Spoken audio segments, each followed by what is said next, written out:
मैं जिस सीढ़ी में बैठा हूँ, इसी सीढ़ी पे अंकिता भी बैठा करती थी। और ये मानिए पहाड़ में जब हम अपने पुराने गाँव की तरफ चलते हैं, सब जगह हम जब बचपन में थे, गाँव में लड़कियाँ खेत से आती थी, स्कूल से आती थी, कहीं से भी आती थी, मेरी बहनें भी आती थी।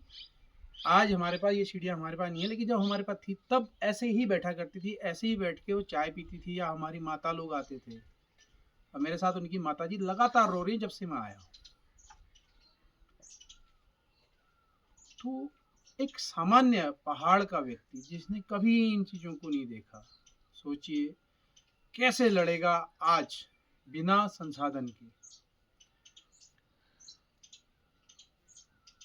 आज न्याय प्रक्रिया में इनको लड़ना है, आना जाना है। और मैं एक चीज़ और देखता हूँ, पहाड़ में जो महिलाएं हैं, हमारी दादी भी थी, हमारी जो बहनें भी हैं, उनको उल्टी बहुत होती है गाड़ी में, वो नहीं चल पाती दूर दूर तक। हमारी तो दादी थी, उनको गाड़ी की सुगंध से ही उल्टी आनी शुरू हो जाती थी। मेरी सास है, वो बिल्कुल नहीं चल पाती है गाड़ी में, वो बेहोश हो जाती है, स्कूटर में तक उनको उल्टी आती है। और आज एक सा परिदृश्य है कि हमारी जो बहन है, जिसका पूरा न्यायिक प्रक्रिया में केस चलना है, और मुझे बड़ी आश्चर्य होता है जब मैं सुनता हूँ कि यहाँ से कहीं भी जाने के लिए संसाधन चाहिए, और सबसे बड़ी चीज़ पैसा चाहिए, तभी संसाधन आएंगे। हम पहाड़ में अपने बेटियों के लिए ये नहीं पैदा कर पाए, हम दल में बट गए। मैं भाजपा का, मैं आरएसएस का, मैं कांग्रेस का, मैं उसका, लेकिन मैं पहाड़ी नहीं बन पाया। ठीक है, आप अपनी दलीय राजनीति कर रहे हैं, करिए, लेकिन जब जब बेटी की बात होती है, जब पहाड़ की बात होती है, उस टाइम पे न मैं भाजपा से हूँ, न आरएसएस से हूँ, न कांग्रेस से हूँ, न यूकेडी से, किसी भी दल से। मैं एक पहाड़ी हूँ, पहाड़ की बेटी के साथ ऐसा हुआ है। तो मैं निवेदन करूँगा कि मैं इनसे कह रहा हूँ कि आप अपना फंड रेज करिए, लेकिन वो नहीं मान रहे हैं। उनका भाई से जब मेरी बात हुई तो लड़का कह रहा है कि हम मेहनत करेंगे, बहुत अच्छी बात है, लेकिन जो प्रोसेस है वो बहुत खर्चीली है। मैं चाहता हूँ कि हम एक फंड रेज करें अंकिता के नाम से, अंकिता के ही खाते में वो पैसा आए और वो हम लोग दें, ताकि उनको कम से कम आने जाने की सुविधा मिले। सरकार से आशा करना, सरकार के पास भीख मांगना कोई ज़रूरी नहीं है।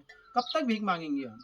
24 साल तो उत्तराखंड बनाए हुए हो गए, तब से भीख ही मांग रहे हैं, आगे भी भीख ही मांगते रहेंगे क्या? क्यों मांगना होगा? हम अपना संरचना क्यों नहीं कर सकते?